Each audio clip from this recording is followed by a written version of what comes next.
E D പിടിച്ചെടുത്ത് കാശ് വെച്ചിട്ടുണ്ട്. അത് സ്വീകരിക്കാൻ പറ നിങ്ങളുടെ മുഖ്യമന്ത്രിയുടെ അടുത്ത്.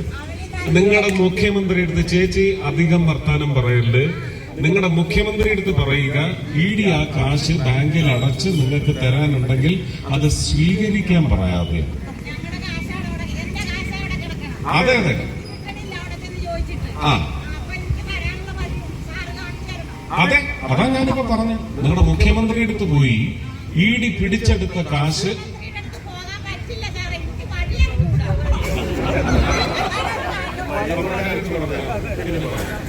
ചേച്ചി മാത്രമല്ല, ആയിരക്കണക്കിന് ആൾക്കാരുണ്ട്. എന്തോ 3 പേർക്ക് മരണം സംഭവിച്ചിട്ട് ആരാണ് വ്യക്തിപരമായി പോയി സഹായിച്ചതെന്ന് ആലോചിക്കണം, അന്വേഷിക്കണം. അതുകൊണ്ട് അല്ല പറയുന്ന എല്ലാം വളരെ കർശനമായി തന്നെ പറയും. അതിനകത്ത് ദയയും കരുണയില്ല. ഇത് ഇ ഡി പിടിച്ചെടുത്ത കാശ് തിരിച്ച് ബാങ്കിലിട്ട് നിങ്ങൾക്ക് തരാനുള്ള സംവിധാനം ഒരുക്കാൻ തയ്യാറുണ്ടെങ്കിൽ ആ പണം സ്വീകരിക്കാൻ പറ നിങ്ങളുടെ മുഖ്യമന്ത്രിയോട്. പരസ്യമായിട്ടാ പറയുന്നത്.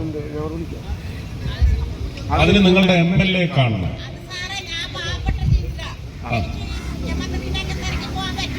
അപ്പൊ പിന്നെ എന്റെ മുഖത്തോട്ട് കയറിക്കും. ഇവിടെ നിങ്ങളുടെ മന്ത്രി ഇവിടല്ലേ താമസിക്കുന്നത്?